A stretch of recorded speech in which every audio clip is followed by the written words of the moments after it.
Bro அந்த accident ஆன மாடு என்ன ஆச்சுன்னு சில பேர் என்கிட்ட டிஎம் பண்ணி கேட்டுட்டு இருந்தீங்க. அது சொல்ல முடியாத நிலமை தான்.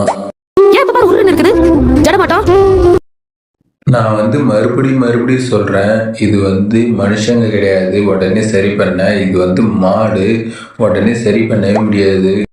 ஒருத்தநாடு காலேஜ் இட்டுட்டு போனாதான் அது சரியாகும் சொல்லி நான் ஒரு வீடியோ போட்டிருப்பேன். அவங்களுக்கு 3 நாள் கழிச்சு நாங்கள் கால் பண்ணி கேட்டோம், இட்டுட்டு போக முடியல சொன்னாங்க.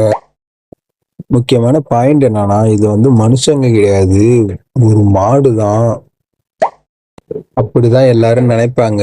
ஏன்னா இதை மெனக்கிட்டு நம்ம இட்டு போய் பார்க்கணுமா, இது சரி பண்ணணுமா நினைப்பாங்க.